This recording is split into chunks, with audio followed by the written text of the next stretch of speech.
Our employees don't understand about the business and about what we do and why we do it. And like, if they don't understand as much as possible, they cannot give you great ideas. Hey, it's Brad here. And before we get into the show, I want to tell you about the show sponsor. Now, I personally use this company in my own business. And so I was thrilled whenever they reached out and said they wanted to sponsor the show. Today's sponsor is JobTread. JobTread is an all-in-one construction management software. JobTread streamlines processes for builders and contractors from estimating and scheduling to job costing and invoicing. With JobTread, you can create precise estimates quickly, improving the chance of winning jobs. And their dynamic scheduling allows you to keep projects on track with Gantt charts and scheduling tools. JobTread also allows you to collaborate with teams, vendors, and clients in one location. No more missed information, who said, she said. It's all in one location. And their API integration tools connect with your favorite software like QuickBooks Online, Hammer CRM, or any other API-friendly apps. JobTread is perfect for builders and contractors of all sizes. Whether you're a solo contractor or run a large team, JobTread scales to fit your needs and works great for remodelers, home builders, deck builders, pool builders, and general contractors. Try JobTread today and learn how it can help streamline, manage, and grow your construction business. Visit jobtread.com or click the link in the show notes for more details. Now let's get to the show. Hey, welcome back to the show. Today I have another very special guest on here, Chris Dyer. Welcome to the show. Hey, thanks for having me, Brad. So, Chris, I know everybody's going to want to know what it is that you do, but before we get into that, give us just a quick overview, a 30,000-foot view of who Chris is and what exactly you do. So I've been a serial entrepreneur my whole life and had businesses, and I'm now at the stage in my life where I've sold those businesses, most of them, and I have some other little fun things going, but did my time running a big company and having thousands of employees, and sort of just stumbled upon this little accidental thing of like, if your culture is great and your people are really happy, it's amazing how much better work is and how much, how more often we reach our goals, and my frustrations were less and all of that. And so along the way, people started asking me to come and speak and to train and write books. And so I became an accidental speaker, an accidental trainer, and an accidental author, because none of those things were ever on my to-do list. It was always go start businesses, run businesses. But I have kind of found a message that really seems to resonate with people, and I'm love to go out there and share it with them. Well, we're glad to have you on the show because this definitely hits home with a lot of the home service industry, dealing with culture, dealing with people. You said you kind of stumbled onto culture. Was that like early in your career? Like, did you have a bunch of struggles dealing with people? Kind of, can you give us just kind of background of how you figured out that culture was so important? So if I use, my biggest company, my biggest success is sort of a good example. For the first like 7-8 years, I ran the company as best as, I think most people do. They take their experiences, teachers, parents, coaches, things like that, and you come up with some bizarre version of what leadership is to you, and you try to go out there and lead and manage. And I did okay. It was fine. But then our big recession hit in 2008. And I was turning to all my people saying, hey, I need ideas. We got to figure out how to save the business. And they all turned around and looked right back at me and said, cool, what's the idea? We'll go do it. And I realized I had screwed up the culture, that we were not a culture of like where people came up with ideas or where people understood enough about the business that they could really make worthwhile suggestions and feel invested into the company. They were just, well, if Chris says to go do it, we'll go do it the best we can. But they were essentially, following orders. They were doing what they were told. And that was not the right culture for us to continue to grow and to continue to get better.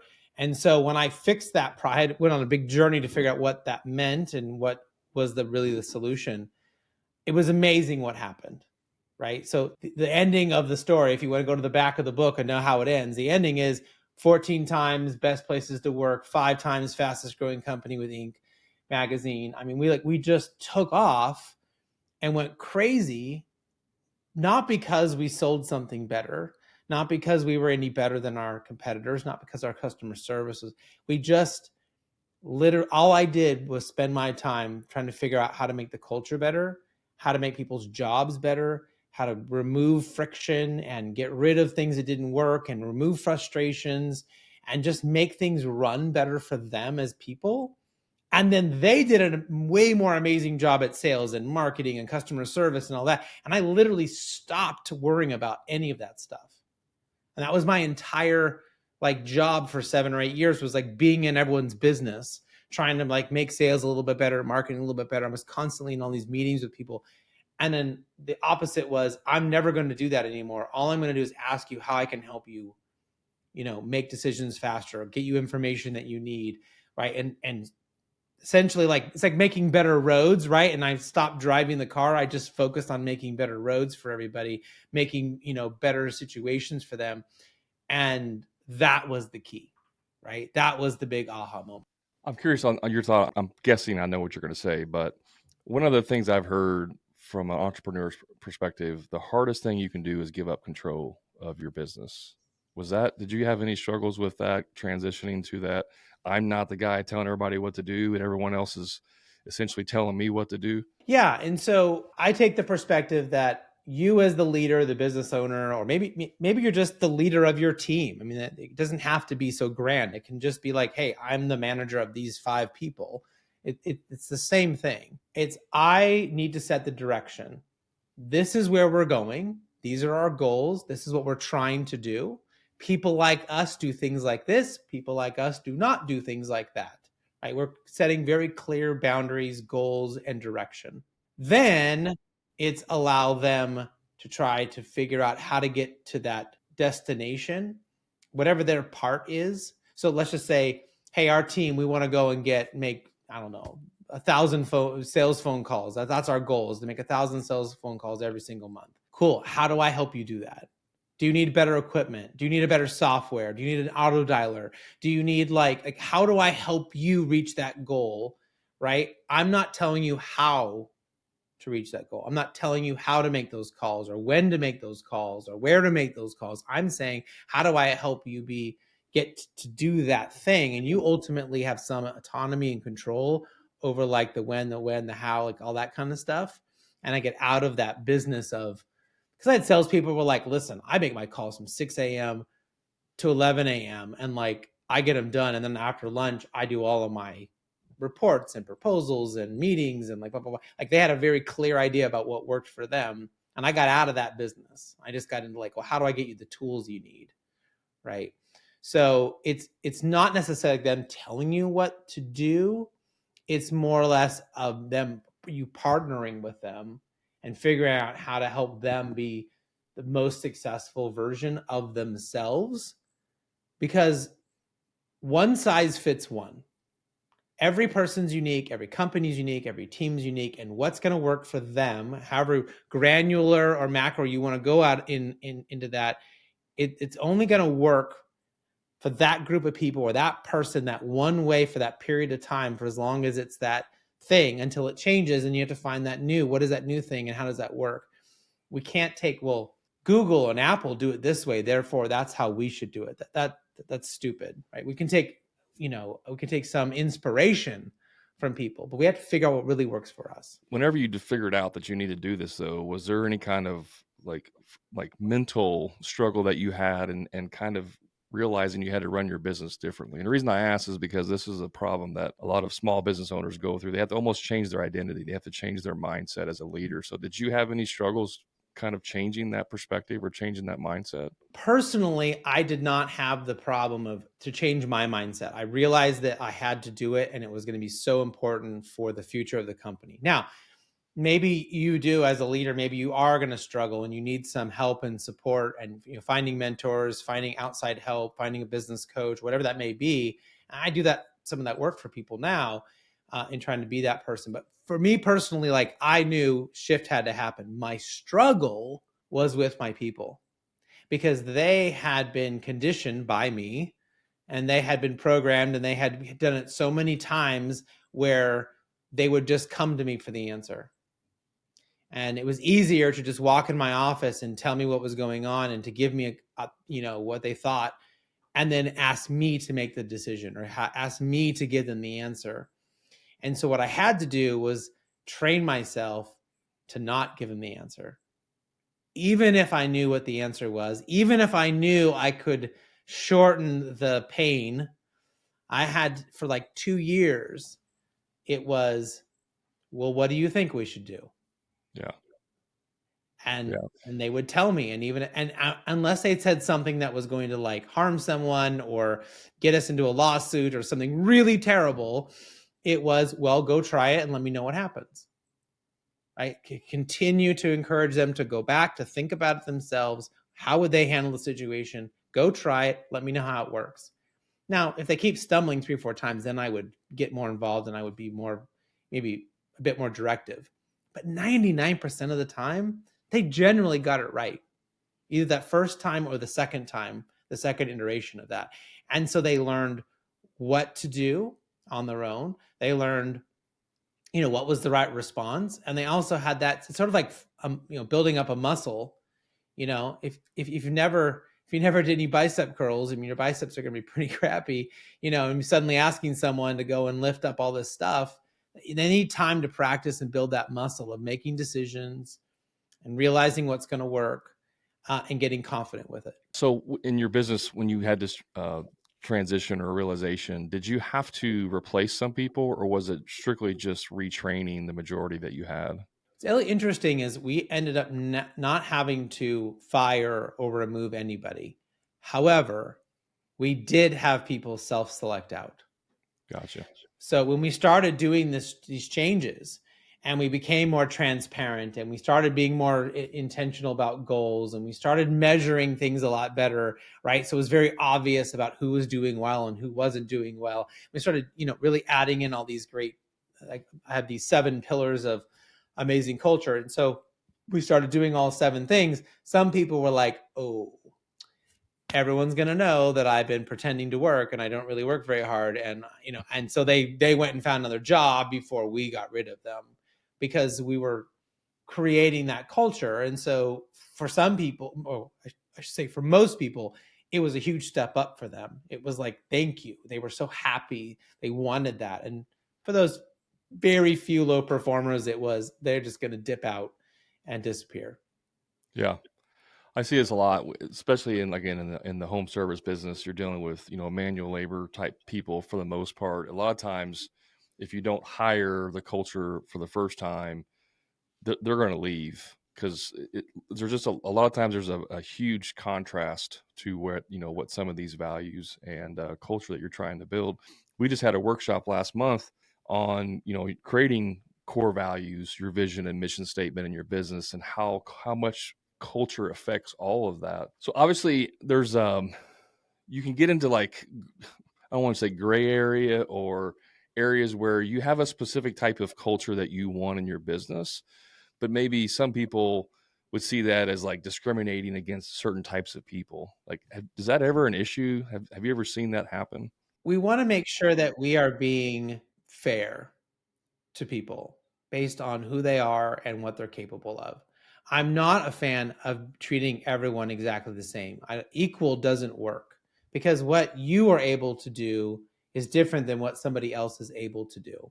And there's lots of different reasons for that. There could be physical differences, there could be mental differences, there could be, issues that people have. It could also be like work in your home environments. People are single parents and they have 3 kids, like how much time they can actually work is different than somebody who's single and has all this extra time to like be burning the midnight oil and all of that. So I always looked at people as individuals, again, one size fits one, and try to come up with goals and standards that made sense for them around inside of what made sense for our company, and then graded them or judged them against that standard.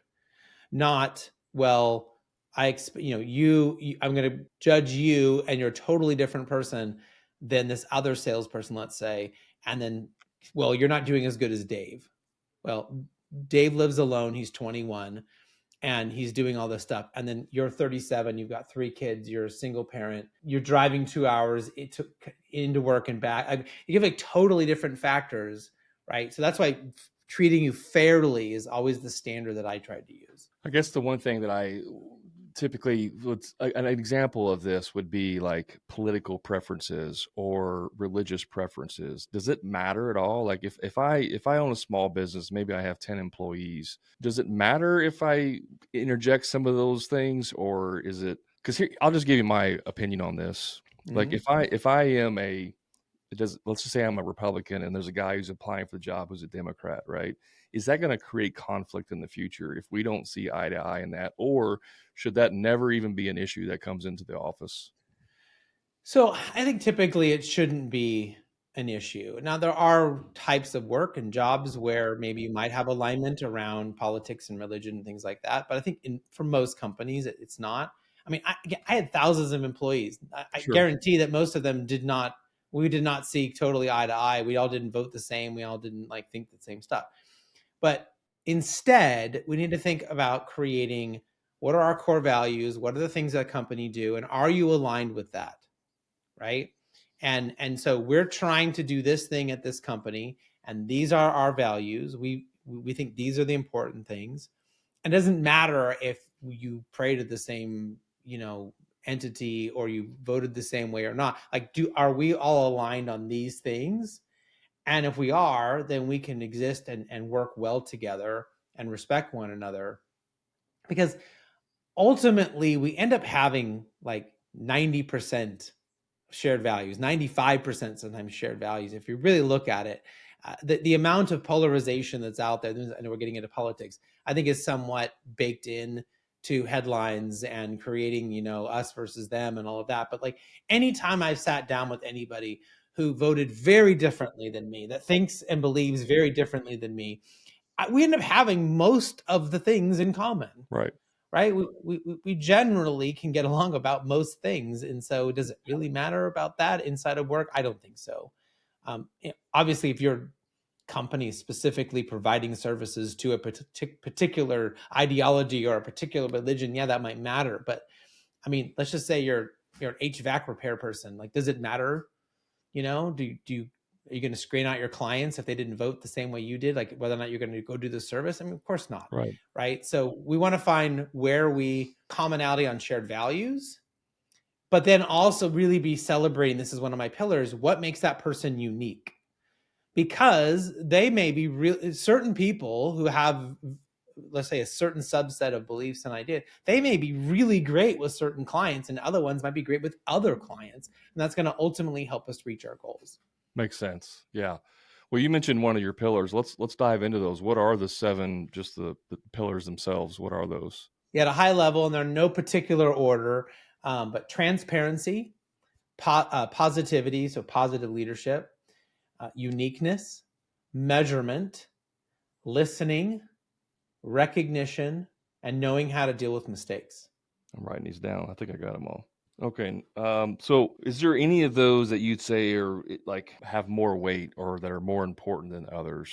Yeah, and this is usually the first question is, which one is the most important? And the simple answer is, if you're listening to this or you're watching this podcast and you're like, oh, I said one of those words, and you kind of flinched and you're like, yeah, that's not our company. We're not very good at that. Well, that's the one that's the most important for you to go tackle.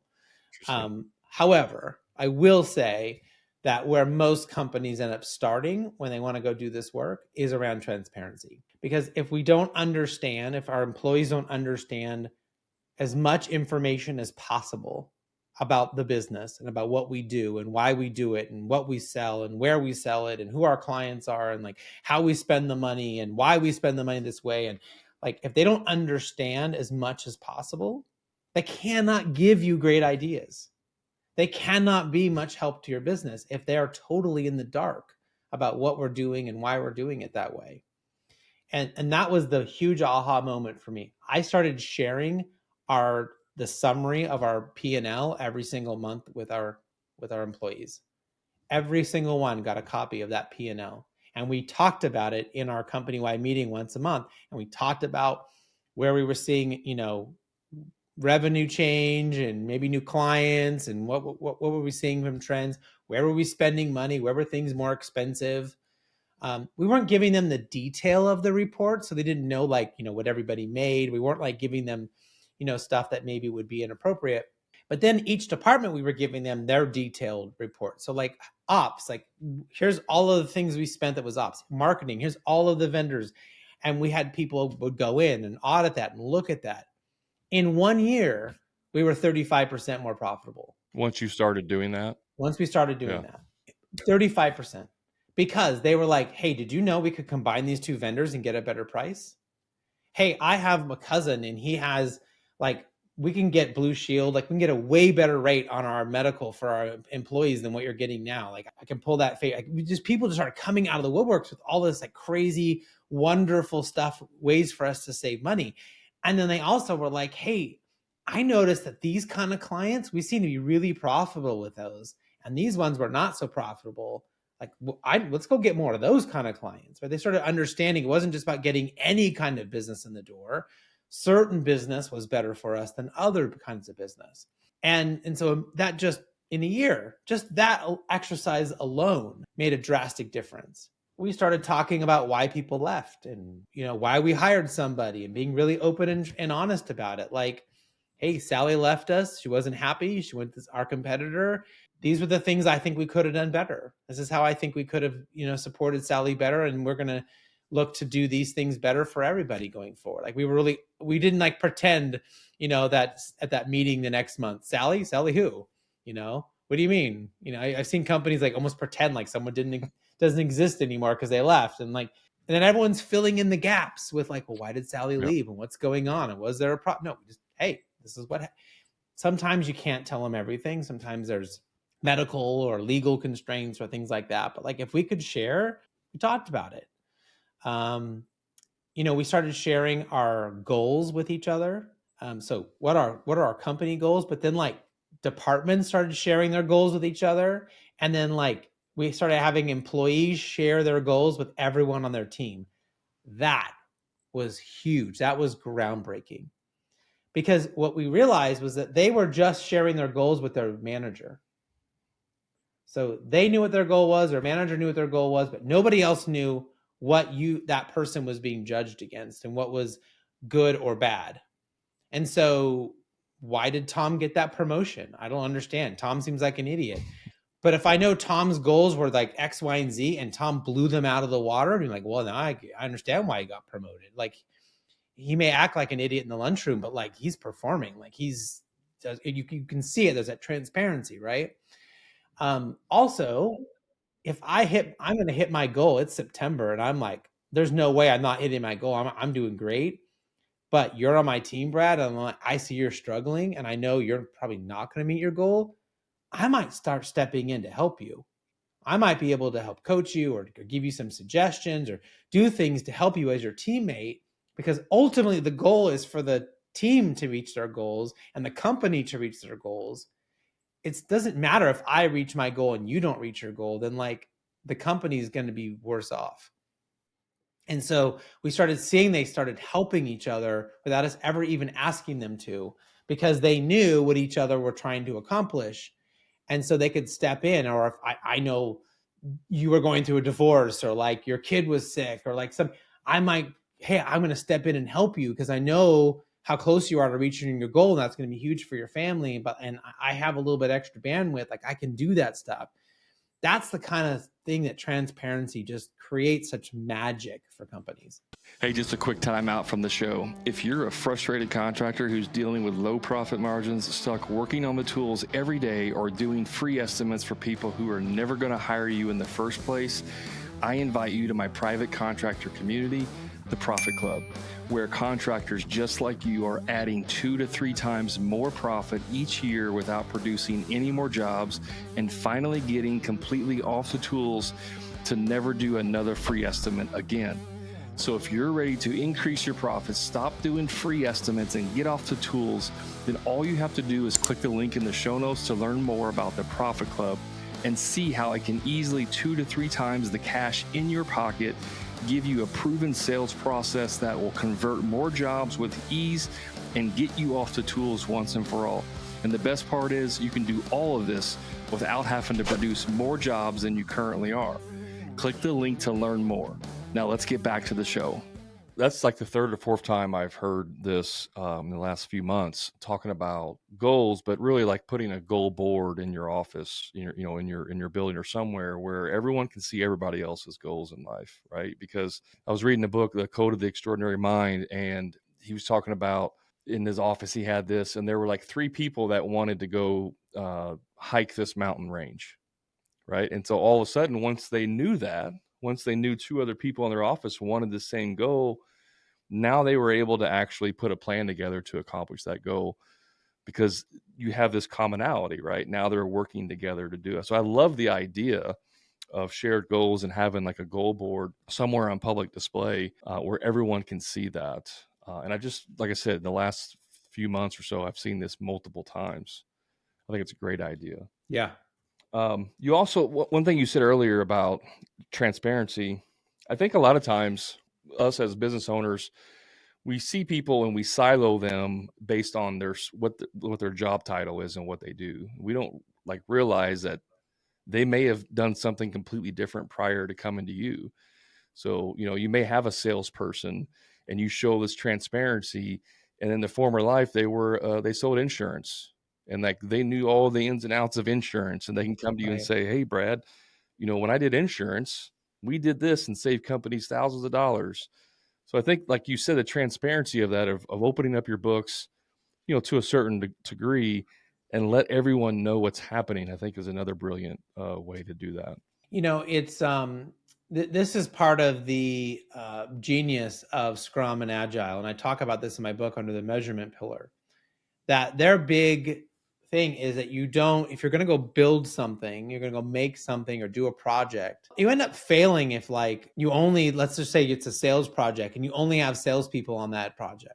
They always saw a better result if they had like someone from sales and someone from marketing and someone from ops and someone from customer service, and like having these different types of people. To your point, they have different experiences, they come with different perspectives, they have different ideas.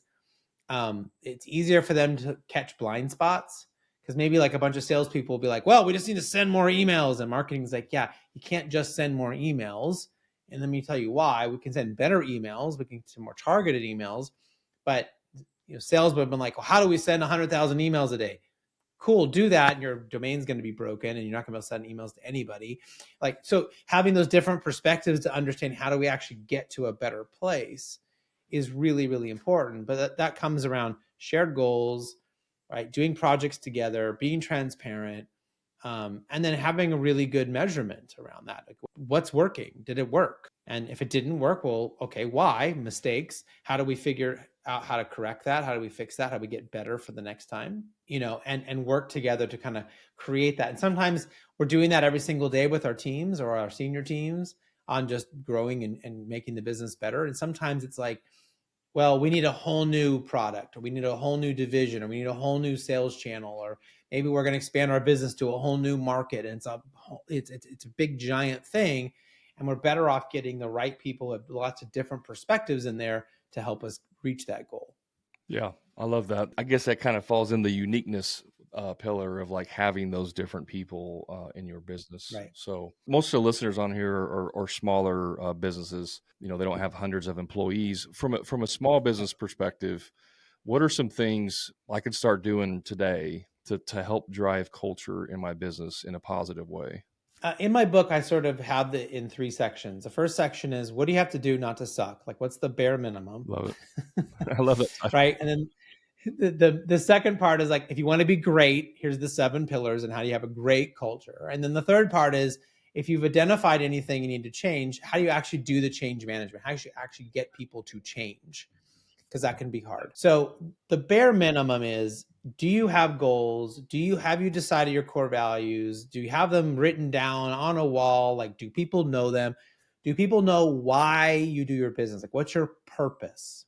And the purpose of your company is not to make money. That is a really necessary and very important outcome, but it is not why. Again, if we use like HVAC as an example, I mean, yeah, you want to go and fix air conditionings and make money and all that. But like ultimately your purpose could be to provide great comfort for our clients. It could be something like that, something a little bit more elevated, right? That is ultimately what we're trying to do. Because if you figure that out and you talk about your values and you set your goals, then people can start to make decisions and help you create better situations around that. So if we understand that what we're trying to do is help make our clients more comfortable, let's say in that example, then it's not just about fixing their air conditioning. It's also about how do we interact with them? How do we communicate with them? How quickly do we get back with them? Like there's all of these other like little sub things that turn into really important questions around that entire process for that client that's going to make them want to call us back again and refer other business to us and all of that. So that's the bare minimum. You got to come up with that, and you got to make sure that your people understand it. You make sure you're talking about it all the time, like at least once a month on an all staff, like, hey, these are our values. And hey, John did this thing and he really represented our value of transparency or our value of community or whatever that thing is. Continuing to talk about, recognize, and reinforce this is the stuff we care about. And it's not like we talked about it once and put it on in the lunchroom and then no one ever remembers that it's there. Like it has to be a part of that repeating ethos over and over and over again. And that's just to be the bare minimum. That's just to not suck. Right? Yeah. And then if you want to do better, then there's like all these other things you can do to be great. If you want to be, an industry leader or have, super profitable company or whatever. I will say a super easy exercise that I could give everybody. And as a giveaway, if you text 33777 and you put my name, Chris, I will send you 25 starter questions. I'll give you a head start on this little exercise that I'm going to give you. Awesome. And it's start surveying your people one question every week. I think you should ditch the annual survey. I don't like them. I think it's dumb. It's asking too many questions at one time, and then it's really hard to like make changes and all of that. I'm more of a, how do we make small incremental changes over time, every week, identify an issue, make a change, figure out how to make the company better, and then go find the next little small problem to keep fixing, instead of, we're going to go do this big giant thing. We heard all this stuff. We're going to go buy this big giant software, and then like doesn't really help the average employee. So ask them, like, what resource do you wish you had? Who in the company is killing it right now? What in your work is draining you? What client is driving you nuts? What do you, if you had a magic wand, how would you change our business? Like you start asking them these questions, and the answers you get back are like, oh my gosh. And some people, like, they don't have anything. That's okay. But you're asking on a consistent basis. So you're showing them that you're listening. You go back to them and tell them, this is what I heard. And if it's appropriate, this is what I'm going to do about it. You all told me that, maybe it's like some sort of tool they don't have. Okay. We only have 3 shovels, and you all need, like, if we just bought 7 more shovels, everyone could have their own shovel. And like, that would just solve a huge headache. And I know that sounds silly, but like, sometimes that's the simple thing we discover when I go and work with a company. Like, there's a lack of a tool or a lack of a resource that's driving them nuts, because they're all having to share and like beg, borrow, steal. And if they just had a few more shovels or a few more computers or another monitor or whatever it is, like, their life would be so much better. And they wouldn't be going home and complaining to their family about how much they hate their day because they're just missing this one little resource or tool. And it's crazy how when we hear that, we're like, well, that's not a big deal. Like, we can handle that. We can do that. And yet, if we don't ask as leaders, what's that thing that's driving you nuts? I mean, I realized that, like, I had employees that only had one monitor. And I didn't know that they only had one monitor. I had we had a certain group of people that just were never given a second monitor. And like, it was consistent that they were like, it's so hard to deal with all these windows on my computer. We have so many windows, and I get bogged down and I get lost. And it was a frustration for them. And I was like, why are people saying this? They know they just put it on their second monitor. Oh, they don't have a second monitor. Yeah. So we went and bought, like, those 100 people that we identified, a second monitor. Immediately they were happier. It was $109 or something for a monitor. I sent it to them on Amazon. Small issue. Can you imagine, like, if those people leave because they felt frustrated in their job, how much I would have spent to replace them, retrain them, and do all insane, and just absolutely insane. But I had to ask them. I had to look at the data and think about it. I had to go back and talk to some people. And then when I showed up on that meeting and said, hey, we realized that 100 of you didn't have a second monitor. Like, I'm so sorry we missed that. That's on us. New monitors are on their way, right? We're fixing that problem. Now, for the other 4,400 people who were not affected by that, what did they think? They were like, oh, Chris listened. He did something about it. That's awesome that they fixed the problem. We admitted we were wrong. We screwed up. Whatever we did in our hiring process, we didn't help you in the right way. We screwed up, and we're going to rectify that. So they saw that we cared and we dealt with that problem. But they also know next week when I ask the question, or next time it comes up, if they have an issue, they can feel safe to bring that up because I'm going to deal with it. You know, listen, sometimes they asked me for stuff I couldn't deal with. They were like, I hate that we have to do this thing on this website. I'm so sorry. There is literally a law that says we have to do that. And here it is. And let me train you. Let me show you why. If you can get the law changed, I'm happy to get you having to do that thing. But like, there was sometimes like they just didn't know there was a law.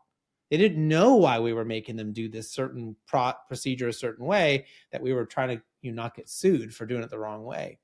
But they didn't have that training, or they didn't remember, or they didn't know. And so again, I heard you. This is what I'm going to do about it. And we kept talking, and that just created such a environment of growth. And again, the pillar of listening, where I'm hearing you, I'm intentionally going to do that. And then they would come to me on their own, right? Or they come to their boss on their leader on their own with, hey, they didn't wait for my question. Hey, I'm having this frustration. Can you help me? Oh yeah, we can help you. Right. So that's a really powerful way for any leader at any level. If you're managing more than like 2 people, you can start doing that survey right now. And there's some really complex things you can do with, like, do you keep it secret, or do you, I used to like sometimes for 3 months, hey, everything you say, I'm never going to share with anybody else. I may repeat the sentiment, but I'm never going to show anybody's specific answers. And then for 3 months, I would say, whatever you answer, I'm literally sharing with the whole company. I'm taking all of the answers and I'm going to send them out to every single employee and say, this is what we heard. This is what we heard. And here's all of the answers everybody else said, in case you're interested in what the data was. We might aggregate the data for them, but we would, and it was always like fun things, like what customers are most profitable, or, who's killing it for us right now. We'd be like, Tom, Sally, and Mary got like the top scores across the company as like the key employees. Like, we want to share that data out to everybody. So there are very simple things anybody can do. Well, you said a couple things in there that I liked. With asking the questions, first off, because I think a lot of times we expect our employees to just come to us and tell us when something's wrong, but they don't want to be the complainer, right? They don't want to be the one that's nagging or complaining all the time. So you have, like you said, you have to ask the questions. And then I see this a lot too. You go to a conference and you get all psyched up, and you come back, you're like, hey, we're gonna implement 47 changes in our business, and like a week later, that all that excitement and energy is gone. And so it kind of turns into this, oh, okay, Brad's he's on his little kick, he's not going to stick around. And so I think the follow through, the consistency, and you can correct me if I'm wrong, but like, you can't just say, hey, we're going to start changing things and then expect it to be good the next week and everybody's going to be answering questions and telling you everything. It's going to take a little bit of investment there. Can you speak on that a little bit? Right. And that consistency is so key. And that's why I love the 1 question a week, because if I just waited until December or January to ask them a bunch of questions, they're like, is anyone really going to read this? Does anyone care? If I go out on a limb and I say something, am I going to get in trouble? Is someone going to, do I have the psychological safety? And so by cutting it down, it's just, well, here's 1 question. And now you see that how I reacted. Now here's another question, and you see how I reacted. And we're building and we're building and we're building that trust. And, it doesn't happen on the first question, but about 5 or 6 weeks in, you're going to start getting magic.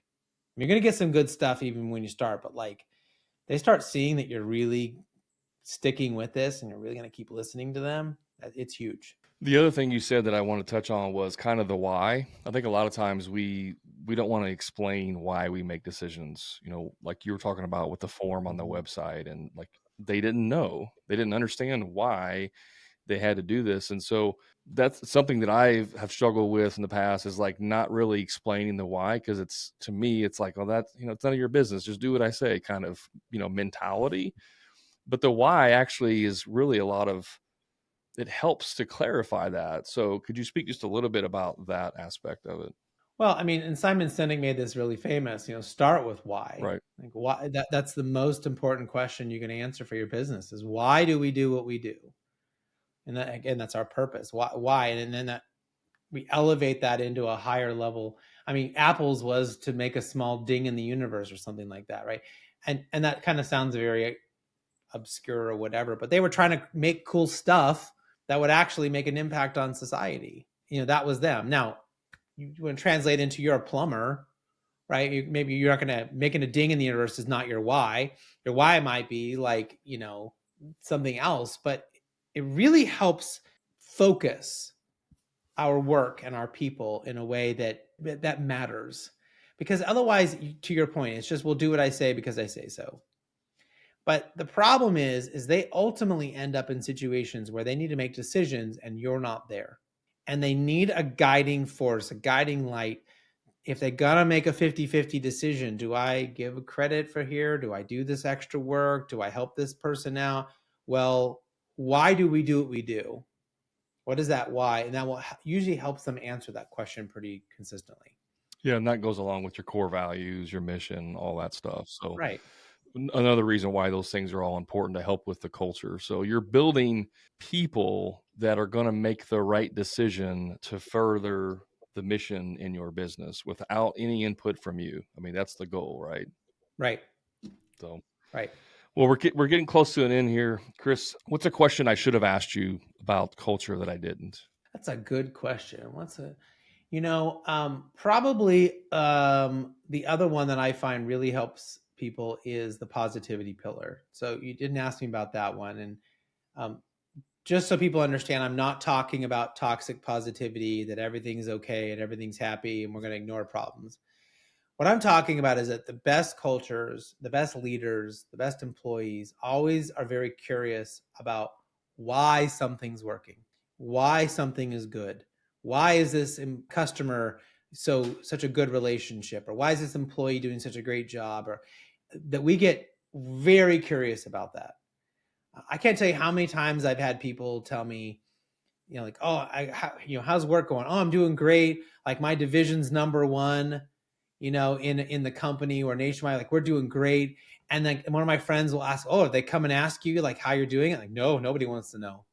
Like nobody, like they just leave me alone. Like I'm on a little island and they're over there like yelling and screaming at the people who aren't making their number. And they're completely ignoring this anomaly of like your division or your department or your team is killing it. Great companies go, I don't care that this other division is terrible. I care that this one's doing really well and I want to understand why. And I want to help take that information and share it with everybody else so everyone else can get better and the company can get better.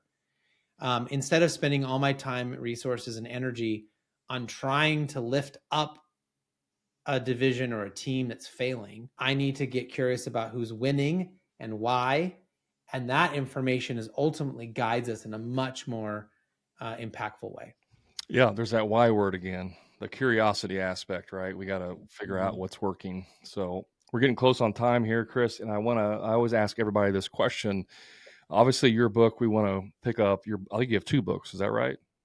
Two, Three three. actually, Okay. because my first one I did a second edition, so it's like the same book, but we re-released it with twice the content. So Gotcha. Well, we want to pick up your books. We'll have links to the show notes for your website and your information. But I always like to ask, what's a book that you're currently reading or one that you would recommend? Can't pick your own. It's got to be something else. can't pick my own. I'm currently reading The Laws of Connection by David Robson, which is really interesting if you want to kind of understand loneliness and how to make friends and how that impacts your health. I think Captivate by Vanessa Van Edwards is really interesting if you want to get better at just making better connections with people and being able to come off as more warm or more authoritative. If you're in sales, if you're in customer service, like it's a great book to kind of understand just some really simple things that you can do to kind of be better. Trying to think, I always reread How to Win Friends and Influence People every single year. It's an annual read for me, and I always like feel like, how did I not remember that one bit of information that I reread? Don't complain, right? Don't be the complainer is like the big one that I always had to remind myself. Don't be critical, because it's easy to, people have me come in as a consultant to come in and be like, well, that's wrong, and that's wrong, and that's wrong, and that's wrong. And like, that's not the way to get people to change. I might need to read so, that one. No, yeah. Reread it, I should say. Yeah. Revenge of the Tipping Point, Malcolm Gladwell, was a fantastic book this year, kind of re-release of his. I could go on and on forever, but those are some recent books I did last month that I think would be great. Yeah, The Laws of Connection. I haven't seen that one, so I'll add that to my list. So, well, Chris, I appreciate you being on here, sharing your knowledge. We'll put all of the links to your information in the show notes, guys. If you want to go learn more about Chris, you can get the information there. Chris, thanks so much for being on the show. Thanks for having me, Brad. Awesome. Well, guys, you can find me on the social media platforms. Just search for the Hammer and Grind podcast, or go to the show notes and find me there. If you haven't done it yet, where's it at? You can grab my copy of my recent book, The Contractor Profit Blueprint, in there as well. And remember, until next time, profit is not a dirty word.